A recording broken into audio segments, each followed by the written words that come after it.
अगदी अमेरिकेला टक्कर देत आहेत. अमेरिकेने आधी व्हेनेझुएला हल्ला केलाय आणि त्याच्यानंतरच लगेच इराणवर सुद्धा हल्ला केलेला आहे. The oil security is national security, की तेलाची सुरक्षा ही एक प्रकारे आपली राष्ट्रीय सुरक्षा आहे.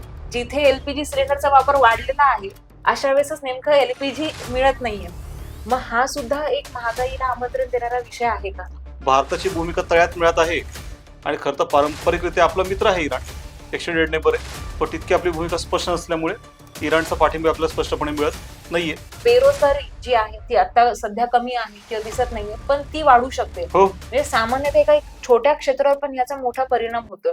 मग त्यासाठी आता भारताने काय करणं अपेक्षित आहे? बाह्य अर्थव्यवस्थेवरचं आपलं अवलंबन जे आहे ते कमी करणे आणि देशांतर्गत अर्थव्यवस्था मजबूत करणे.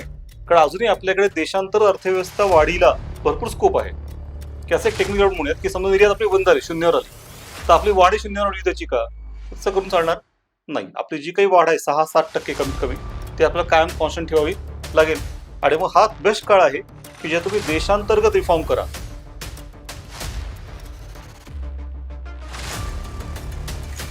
नमस्कार. भारत 2047 पर्यंत विकसित भारत बनण्याच्या दिशेने आहे किंवा आपण ते स्वप्न पाहिलेलं आहे. पण आजची जी परिस्थिती आहे, इराण इस्रायल युद्ध सुरू आहे एकीकडे भारतामध्ये एलपीजीचा तुटवडा आहे किंवा क्रूड ऑइल म्हणजेच कच्चं तेल याचा कदाचित पुढे जाऊन तुटवडा होऊ शकतो. अशा परिस्थितीमध्ये भारताच्या अर्थव्यवस्थेवर काय परिणाम होऊ शकतो आणि भारताची अर्थव्यवस्था ही कुठल्या दिशेला जाऊ शकते, आज आपण या विषयावर चर्चा करू. आणि यासाठी आपल्या बरोबर आहेत भूषण देशमुख सर. सर नमस्कार. नमस्कार. सर, येणाऱ्या काळामध्ये भारत ही जगातील चौथी मोठी अर्थव्यवस्था होणार आहे आणि त्यासाठी आपण बरेच प्रयत्न सुद्धा करतोय. बऱ्याच क्षेत्रामध्ये आपण मोठी वाटचाल करत आहोत. जसं मेक इन इंडिया वगैरे असे जे काही कॉन्सेप्ट आहेत हे आपण आणलेले आहेत. पण त्याच वेळेस भारत हा जगातील प्रमुख देशांमधला एक आहे जो तेल अजूनही आयात करतो. मग अशा परिस्थितीमध्ये भारताची अर्थव्यवस्था या युद्धामध्ये कुठल्या दिशेला जात आहे? तेल आयात करतो तर ही काही फार मोठी गोष्ट नाहीये. चीन सुद्धा तेल आयातच करतो, तरीही चीनने मोठी मुसंडी मारली आहे. अगदी अमेरिकेला टक्कर देत आहेत आणि जागतिक 2च्या प्रमुख अर्थव्यवस्था आहेत त्यामध्ये आता US आणि चीन आहेत. तर तसं तो काय मुद्दा नाहीये. ते असं म्हटलं गेलं की इंडिया इथले की एलिफंट अशी उपमा दिली गेली, चायना ड्रॅगन म्हटलंय. तर मेकिंग एलिफंट डान्स, की तो एलिफंटला डान्स करायला लावणं, स्लो मानला तो एलिफंट थोडा, त्याला वेगवान चालायला लावणं, त्याचा वेग वाढवणं, हे आपल्या पुढचं मोठं आव्हान आहे. आणि ऊर्जा त्यातलं एक मोठं आव्हान आहे. आता काय होतं, नुकतंच टेरिफचा जो बडगा होता त्याने मागे घेतला होता ट्रम्प यांनी. असं वाटलं की थोडी शांतता मिळते, तर झालं. तरी परत युद्ध सुरू केलं आणि परत जगाला अशांततेमध्ये आणि अस्थिरतेच्या खाईमध्ये लोटलंय. आणि याचा मोठा फटका आपल्याला का बसतोय? कारण आपल्या परसामध्ये युद्ध होतं ना. आपल्या बाजूलाच अगदी इराण आहे आणि इराणशी युद्ध चालू केलंय. इराण ही खूप मोठी प्राचीन सभ्यता आहे. खुद्द मुघलांनी कधी इराणशी युद्ध केलं नाही. इराण येते जाऊन सीमेवर चेस खेळायचे आणि त्यात बघायचे कोण जिंकतं आणि कोण हरतं. प्रत्यक्ष युद्ध करायला जायचे नाही. पण अमेरिकेला असं वाटलं की जसं व्हेनेझुएलाला आपण बदललं रातोरात, तसं इथे पण एकाला मारून वगैरे आपण सत्ता बदलून टाकू. तसं काही होऊ शकलं नाही आणि होईल असं दिसत पण नाहीये. तर थोडक्यात असं दिसतंय की जे काही चाललं आहे ते आता लॉंग टर्म जाईल असं वाटतंय. कारण मग हे आशियाई देश आहेत. विशेषतः इराण हा एक खूप मोठी संस्कृती आहे प्राचीन. जगातलं पहिलं साम्राज्य इराणने स्थापन केलं. त्यांचं एक विशिष्ट स्वतःचं एक अस्तित्व आहे, अभिमान आहे आणि त्यामुळे मग आता भारताला त्यासाठी तयार राहावं लागेल असं दिसतंय. सर, दुसऱ्या महायुद्धानंतर जी काही युद्ध जगामध्ये झालेली आहेत त्या युद्धांचा एक बेस जो होता किंवा एक कारण असं होतं ते म्हणजे तेल. बरोबर आहे. अमेरिकेने जरी वेगळं कारण दिलं असेल की रेजिम चेंज, जसं सद्दाम हुसेनच्या बाबतीत आहे किंवा आता इराणच्या बाबतीत सुद्धा तेच कारण दिलेलं आहे, पण ते कारण नसून एक जिओ पॉलिटिक्सचा आपण विचार केला किंवा जिओ इकॉनॉमिक्सचा जर आपण विचार केला तर कारण आहे तेल. बरोबर आहे. अमेरिकेने आधी व्हेनेझुएला हल्ला केलाय आणि त्याच्यानंतरच लगेच इराणवर सुद्धा हल्ला केलेला आहे. मग तेल हा जो काही हे जे काही प्रोडक्ट आहे त्याचा परिणाम भारतावर सुद्धा होतो. आजही भारत जवळपास 88% तेल हे आपण आयात करतोय आणि प्रमुख आपण आयातदार जर देश बघितले तर भारतामध्ये रशिया आहे, त्याच्यानंतर सौदी अरेबिया आहे, त्याच्यानंतर इराक आहे. म्हणजे मोस्टली आपण जे तेल आयात करतो ते अजूनही मिडल ईस्ट किंवा पश्चिम आशियाई देश आहेत तिथून आपण आयात करतोय. मग या तेलाच्या किमती आता सध्या जरी स्थिर वाटत असल्या तरी आपण असं म्हणतो की $10 जरी तेल वाढलं तरी भारताच्या करंट अकाउंट डेफिसिटवर जवळपास $9 बिलियन परिणाम होतो.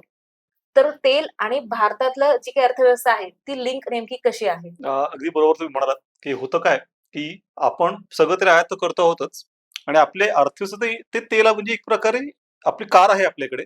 कार एकदम छान चालते. तरुणांनी बनलेली कार आहे. वेगवान चालू शकते. पण त्या कारमध्ये पेट्रोल नाही पडलं. ती कार 1 इंचही पुढे सरकू शकत नाही. आणि हे सगळं आयात करतोय आपण. हे तर खर्च आहे. आणि त्यामुळेच आपली मग आयात जास्त, निर्यात कमी आहे. चालू खात्यावर आपली कायम तूट असते.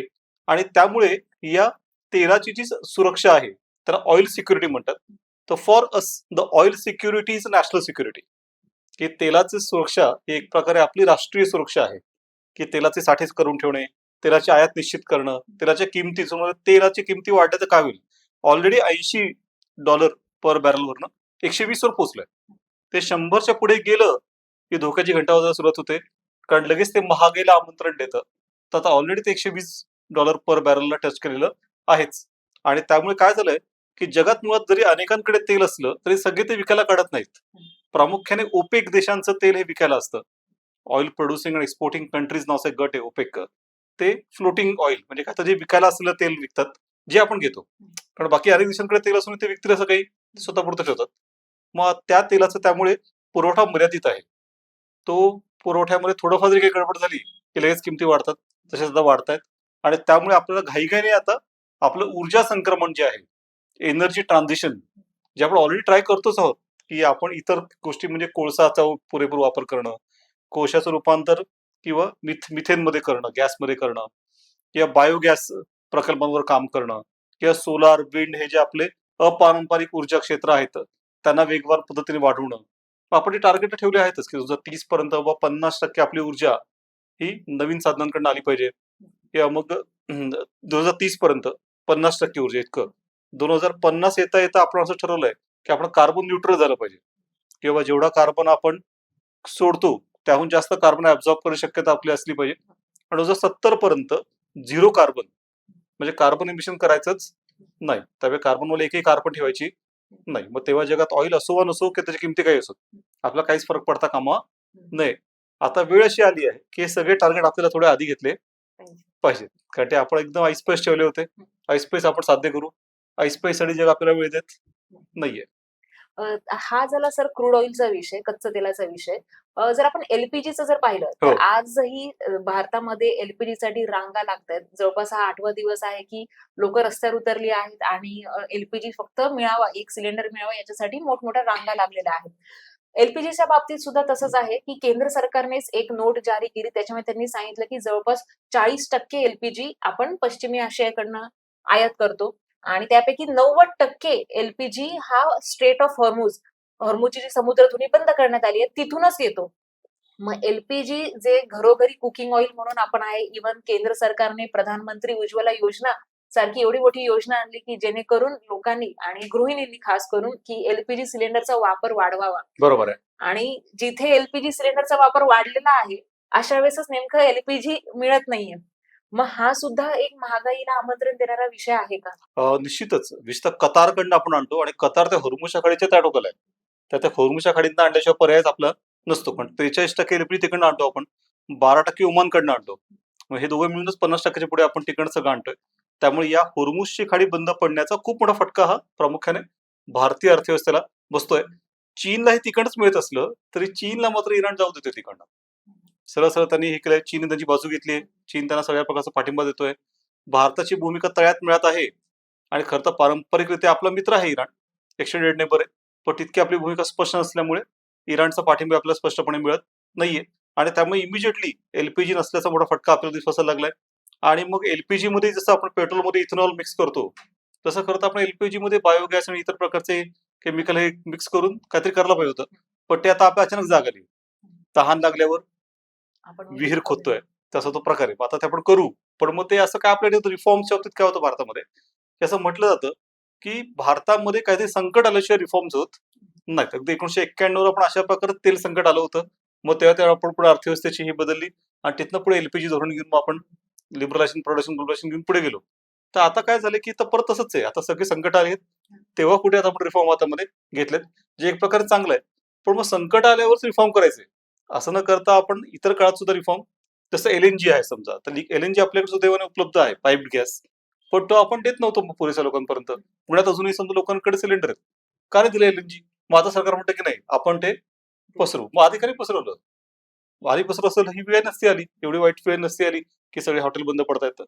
मग अशा प्रकारे हे ज्या गोष्टी करायला पाहिजेत त्या न केल्या वेळच्या वेळी तर त्याचा फटका जो बसतो अर्थव्यवस्थेला तो आता आपल्याला जाणवतोय असं दिसून येतं. सर रिफॉर्म्स मध्ये एक असतं की आपण काही ऍडव्हान्स बघतोय किंवा टेक्नॉलॉजीचा वापर करतोय, पुढे जातोय. पण नुकतंच महाराष्ट्रामध्ये अन्न पुरवठा जे मंत्री आहेत त्यांनी सांगितलं की आपण आता केरोसिन पुरवणार आहोत. मग आपण थोडं मागे चाललोय का? कारण की केरोसिनची सबसिडी 2021 मध्ये बंद झाली. टप्प्याटप्प्याने आपण केरोसिनचा वापर बंद केलेला आहे. त्याच्यामुळे आता घरोघरी स्टोव्ह सुद्धा दिसत नाही. बरोबर. मग जर हे केरोसिन देतायत तर स्टोव्ह कुठून आणायचा? हो हो. नाही मग आता ते कसं आहे की हे पुरं पॅनिक खाली आम्ही काहीतरी करतो आहोत. कोळसाचा पुरवठा वाढवतोय सरकार म्हणते. आता पुन्हा कोळशाकडे जायचं का? आता त्यासाठी पुन्हा चुली कुठून आणायच्या? मग हे सगळंच आता म्हणजे स्टोव्ह कुठून आणायचं आणि चुली कुठून आणायच्या सरकारनं उत्तर द्यावं. पण हे असं उलटं आणण्याच्या ऐवजी जर आपण हे सगळे आता या पुढच्या काळामध्ये संकट अँटिसिपेट करून त्याच्यासाठी आपण आपला पुरवठादार सुद्धा करून ठेवले डायव्हर्सिफाय आणि त्याशिवाय ऊर्जेची साधनंही डायव्हर्सिफाय ठेवली. तर मग आपोआपच हे सगळं आपल्यापेक्षा जे लहान देश आहेत जसं श्रीलंका त्यांनी आपल्याशी जास्त चांगली काळजी घेतली आहे. त्यांनी सिंगापूरमध्ये साठा करून ठेवलाय, मॉरिशसमध्ये साठा करून ठेवलाय आणि त्यांनी बरोबर सगळ्याचा सप्लाय बरोबर ठेवलाय. आता त्या देशांनी प्लॅन केलंय कारण हे युद्ध अचानक नाही झालंय. याच्या आधी 12 दिवसाचा अटॅक केला होता इस्रायल आणि अमेरिकेने इराणवर. त्यातच सिग्नल होता की परत त्यांचा अटॅक मोठा होणार आहे. तर तसं काही सरप्राईज युद्ध नाहीये. मग असं असेल तर आपण प्लॅनिंग केलं का? कुठल्या प्रकारचं प्लॅनिंग आपण केलं? त्याचा काय फायदा आला, काय तोटा आला? हे खरं तर ट्रान्सपरंटली जनतेपुढे आलं पाहिजे. सर याच्यामध्ये बरेचसे बातमीदार असतील किंवा आपण न्यूजपेपर बघतो त्याच्यामध्ये फक्त क्रूड ऑइल आणि आता एलपीजी या दोनच गोष्टींवर जास्त चर्चा होते. बरोबर आहे. पण भारत आणि वेस्ट एशिया किंवा पश्चिम आशियाई जे देश आहेत, गल्फ रिजन जो आहे, भारत आणि त्यांच्यामध्ये फक्त याच गोष्टींवर व्यापार होत नाही. भारत वेस्ट एशिया देशांमध्ये फळं विकली जातो किंवा निर्यात करतो किंवा शेतमाल जो आहे बासमती राईस आपल्याकडून तिथे जास्त प्रमाणात जातो. मग अशा ज्या गोष्टी आहेत याच्यावर पण परिणाम होतोय. बरोबर आहे. भारताचं जे निर्यात आहे जे गल्फ कंट्रीज होते त्याच्यावर परिणाम होतोय. तसंच क्रूड ऑइल आणि एलपीजी याच्या व्यतिरिक्त भारत डायमंड असेल किंवा गोल्ड आहे, सिल्वर आहे, हे सुद्धा त्या देशातून घेतोय किंवा आयात करतोय. मग ह्या सगळ्याच एकंदर गोष्टींवर परिणाम होतोय. त्याच्यामुळे आपण म्हणतो की करंट अकाउंट डेफिसिट ही जी तूट आहे ती वाढत चालली आहे. मग आता current account deficit, fiscal deficit याबद्दल सर थोडंफार माहिती द्या. निश्चितच की तू म्हटल्याप्रमाणे की 3,000 कंटेनर अडकले आहेत. शेतमाल सगळा अडकलाय. त्यातला बराचसा नाशवंत आहे. तो वेळच्या वेळी गेला नाही तर तो नेऊन सुद्धा फायदा नाही. तो इकडेच परत आणावा लागेल. ज्याचा शेतीला मोठा फटका बसेल. शेतीतल्या देशांतर्गत किमती पडतील. कारण निर्यात झाली तर किमती इथे उभरती येतात. त्यानंतर आपल्या अभियांत्रिकी वस्तू ज्या आहेत त्या पण पाठवतो आपण. कार पाठवतो. भारत खूप मोठा कारचा निर्यातदार आहे. त्यालाही मोठा फटका आपल्या या सगळ्यातनं बसतोय. असं विविध क्षेत्रामध्ये त्याचा फटका बसतोय आणि त्याच्यामुळे निर्यातीवर आपली जी मुळातच आयातीपेक्षा कमीच आहे तिला अजून मोठा फटका आता बसतोय. आणि दुसरीकडे आता ही जी आयात आहे ती वाढत चालली आहे किमतीने, की तेलाची किमती वाढतायत, एलपीजीच्या किमती वाढतायत. मग एकीकडे आयातीची किंमत वाढते आणि दुसरीकडे निर्यात होऊ शकत नाहीये. त्यामुळे चालू खात्यावरची तूट म्हणजे एका वर्षाच्या आत केलेला आयात आणि निर्यातीमधला जो फरक आहे त्याला चालू खात्यावरची तूट म्हणतात. गेल्या वर्षीपर्यंतची मोठी अचिव्हमेंट अशी होती की ती चालू खात्यावरची तूट करंट अकाउंट डेफिसिट 1% कमी होती आपली आणि ती एक मोठी अचिव्हमेंट होती. पण आता असं दिसतंय की ती परत 1% पुढे जाईल. आणि त्याशिवाय आपली जी फिस्कल डेफिसिट आहे, फिस्कल डेफिसिट म्हणजे काय? सरकारचा ओव्हरऑल रेव्हेन्यू आणि सरकारचं ओव्हरऑल एक्सपेंडिचर खर्च यातला फरक की जो शेवटी आपण कर्ज काढून भागवतो त्याला फिस्कल डेफिसिट म्हणतात. तर तो सुद्धा वाढणार आता. कारण सरकारचं आता काय होतंय मिड टर्म म्हणजे जसं मध्येच काय होतं की खर्च वाढणार आहे की अनेक प्रकारच्या गोष्टी खतांसाठी आपल्याला अनुदान द्यावं लागतं. पण आता हे खतांसाठी मुख्य गोष्ट तर ऑइल आहे. मग त्या खतांचं हे वाढतं सबसिडी तर खर्च वाढतोय. अशा अनेक गोष्टींमध्ये सबसिडी थांबवता येत नाही. उलट सबसिडी वाढवावं लागेल तर त्यामुळे खर्च वाढतील. त्या प्रमाणात लगेच महसूल तर काय वाढणार नाही. आणि त्यामुळे काय होतंय की एकंदरीत खर्च जास्त आणि महसूल कमी. ज्याला वित्तीय तूट किंवा फिस्कल डेफिसिट असं म्हणतात ती वाढण्याची शक्यता आता आहे. त्याशिवाय अजून काही परिणाम म्हणजे 1 कोटी भारतीय देशात काम करतात. हे युद्ध असंच चालू राहिलं तर ते सगळे परत याची शक्यता आहे. रिव्हर्स मायग्रेशन त्या सगळ्यांना अर्थव्यवस्थेत सामावून घ्यायला गेलो आपण तर आहे तिथेच आपली बेरोजगारी आहे ती अजून वाढेल. त्या सगळ्यांच्यावर ताण वाढेल कारण ते जास्त स्किल्ड आहेत.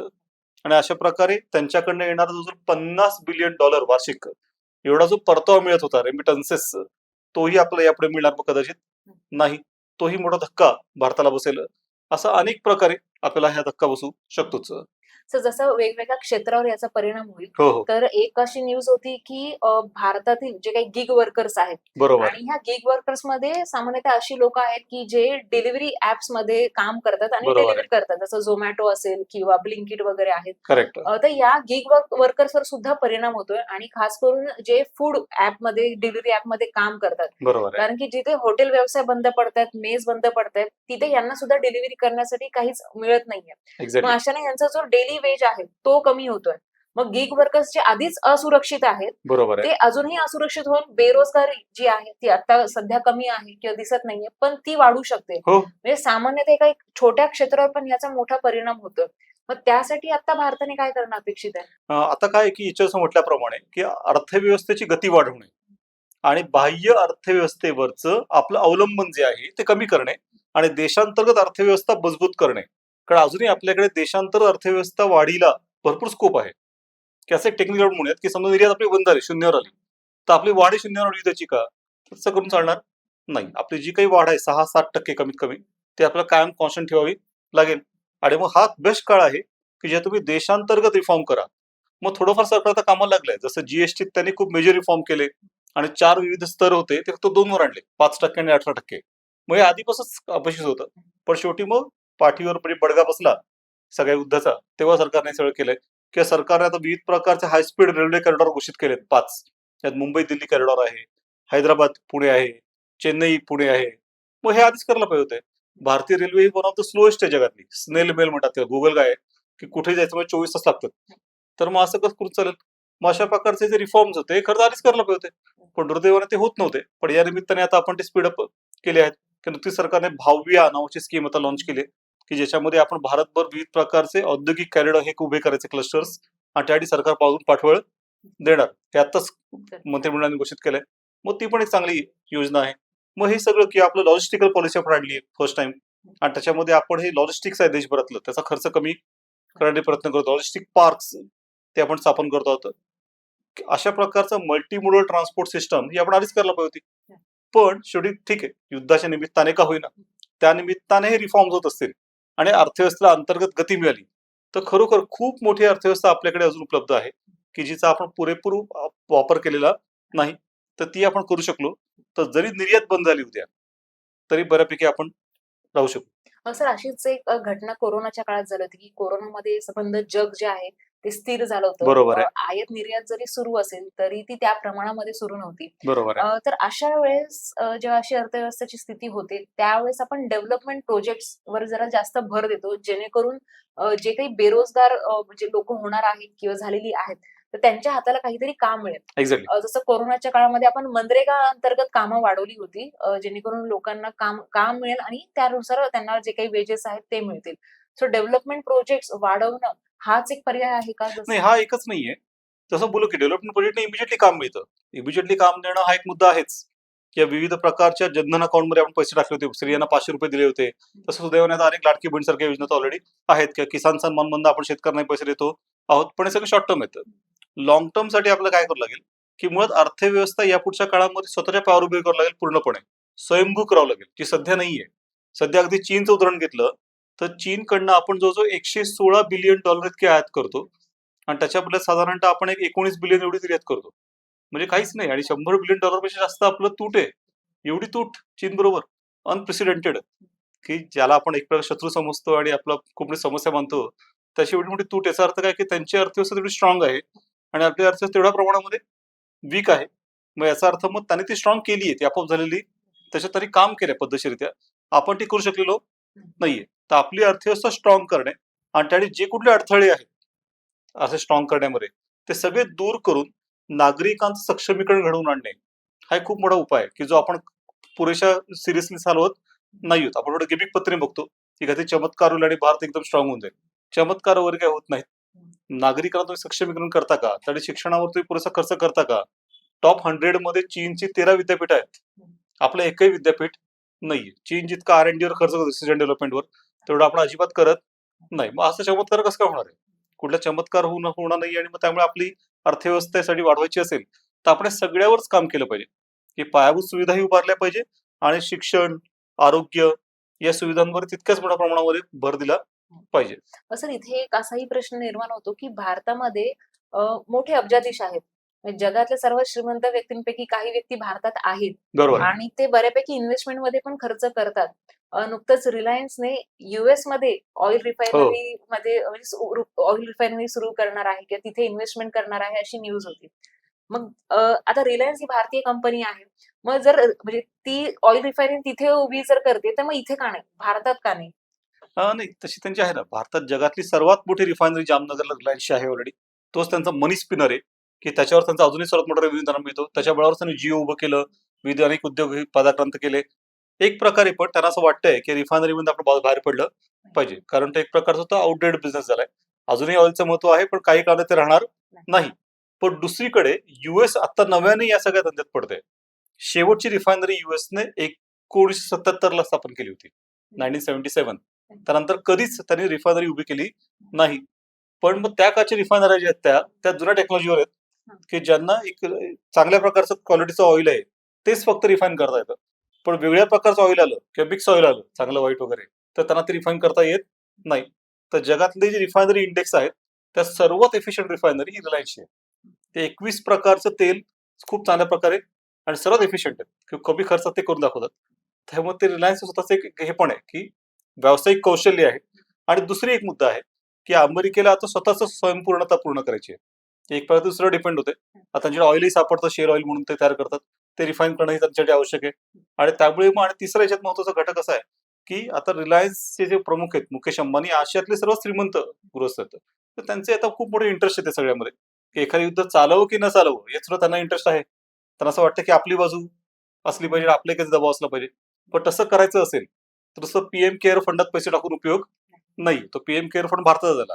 अमेरिकेच्या केअर फंडात पैसे टाकले पाहिजेत. मग आता अमेरिका म्हणजे ट्रम्प आणण्याचं राज्य, आणि तिथे आपण काहीतरी केल्याशिवाय हे होणार नाही. मग त्यांची एखादी जरी इच्छा पूर्ण केल्याशिवाय, त्यामुळे त्यांना प्रॉफिट होणार की लॉस होणार याचा मुद्दा नाहीये.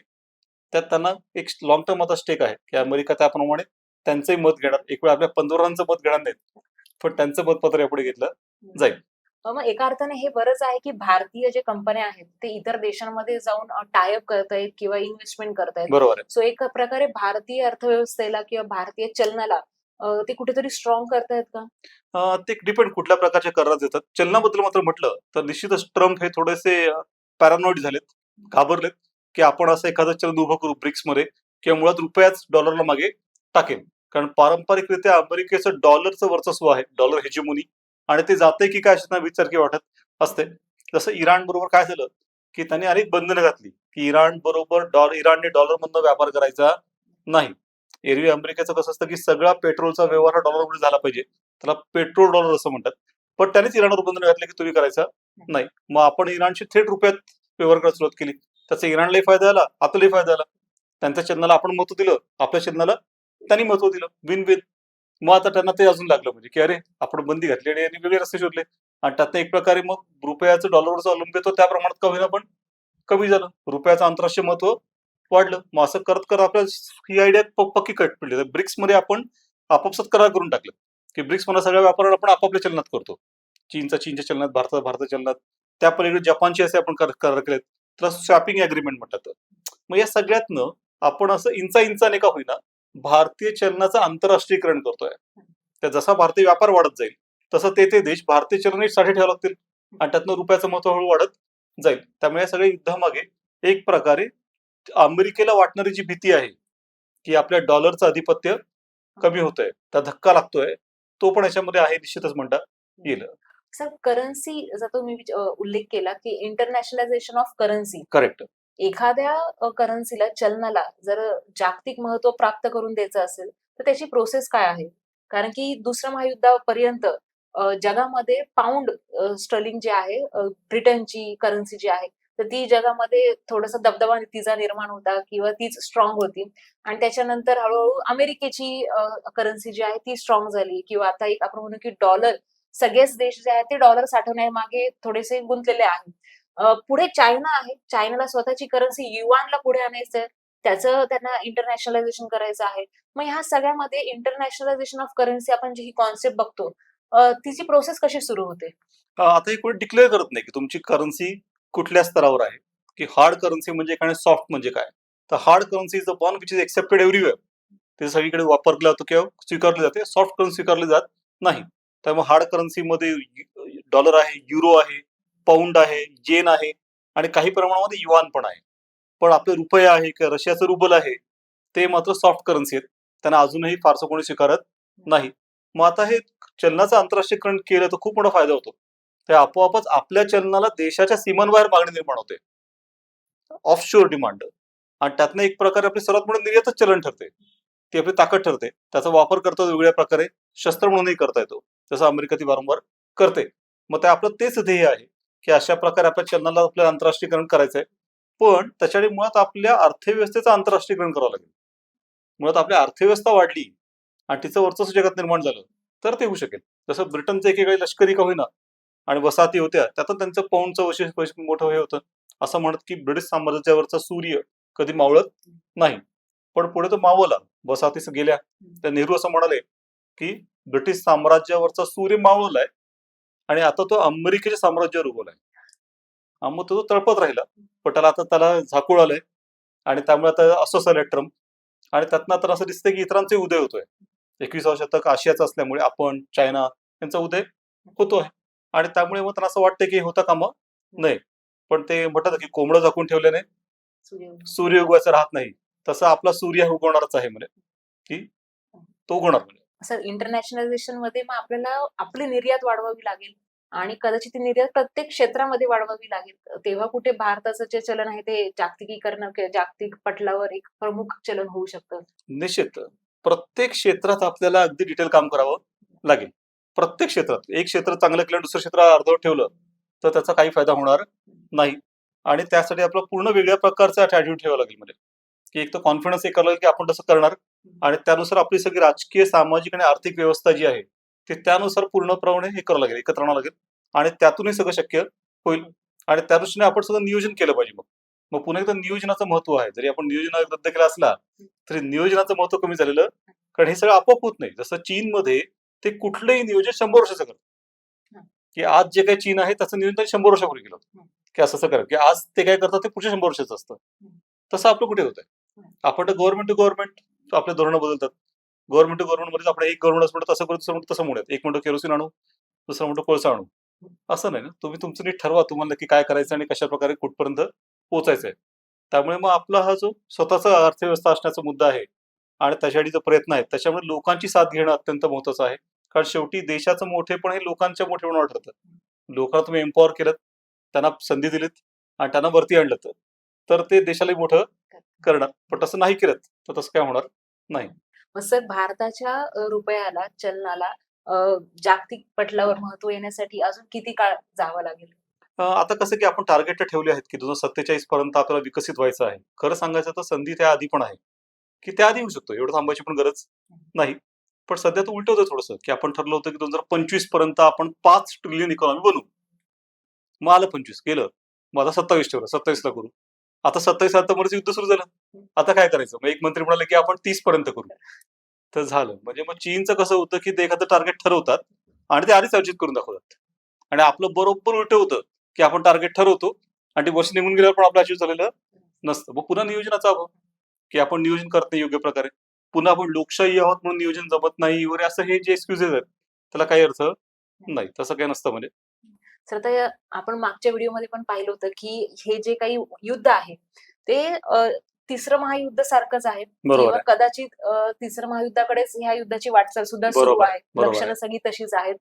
जर हे युद्ध लॉंग टर्म जर सुरू राहिलं किंवा येणाऱ्या काळामध्ये काही वर्षामध्ये अशी अनेक युद्ध जर झाली तर भारताचं जे 2047चं जे स्वप्न आहे विकसित भारताचं, तर ते स्वप्नच राहील का? का ते प्रत्यक्षात सुद्धा उतरेल? स्वप्न नाही राहणार. जसं मी आता म्हटल्याप्रमाणे हे सगळं होऊ देत. आता काय होतं की हे सगळं येणारच. आपल्या परंपरेमध्ये अशी कल्पना आहे की म्हणजे एखादा हिरो बनायचे तर खूप संकट येतात चहूबाजूनी. ते सगळे संकटांचे पहाड पार करूनच त्याची अचीव्ह करतो आणि मग त्या अचिव्हमेंटला महत्व चांगले. अशा प्रकारची संकट आली तर एक प्रकारे आपल्याला 10 दिली चांगली आणि मग ते अचिव्हमेंट जे काही करू आपण सगळं सगळंच झालं तर काय मजा मग. त्यामुळे मग हे सगळं होणारच असं एक प्रकारे अजून धरलं पाहिजे, की शेवटी नाही का ते युद्धांमध्ये आपण असं म्हणतो की हा हरला, तर कोणी हरत नसतं, कोणतरी जिंकतं. म्हणजे कोणा हारायची इच्छा नसते, कोणीतरी त्याला हरवतो म्हणजे जिंकतो. तसं आपल्याला स्वतःला प्रयत्न करावे लागतील तर आपण विकसित होऊ. आपोआपच आपण विकसित होणार नाही. मग त्यानुसार मग आपण प्लॅनिंग नीट केलं तर ही सगळी संकट पार करून सुद्धा आपण ते अचीव्ह करू शकूच. कारण संकट असणारच. मग कोणताही देश असो, सगळ्यांनाच काही सगळ्या गोष्टी मिळत नाहीत. सुदैवाने भारताकडे इतर कोणापेक्षा जास्त गोष्टी आहेतच ऑलरेडी. आपली राजकीय व्यवस्था आपली सक्षम आहे. खूप मोठं मार्केट आपल्याकडे आहे. 3 बाजूने समुद्र आहे. सगळ्या बाजूला आपले मार्केट्स आहेत. ईस्टला, वेस्टला बाजार आहेत. असे आपले अनेक फायदे आहेत. मग त्या सगळ्याचा फायदा घेऊन आपण जर करू शकलो तर दॅट्स अ बेस्ट. निश्चित सर, भारत ही 2047 पर्यंत एक विकसित अर्थव्यवस्था होऊ शकते. त्यासाठी सरकार सुद्धा कामाला लागलेलं आहेच आणि जनता म्हणून, नागरिक म्हणून आपली ही काही कर्तव्य आहेत, जी आपणही पूर्ण करायला हवीत. तुम्हाला हा व्हिडिओ कसा वाटला आम्हाला कमेंट्समध्ये नक्की कळवा आणि नवीन विषयांवर नवीन व्हिडिओज बघण्यासाठी चॅनलला सबस्क्राईब करा. धन्यवाद.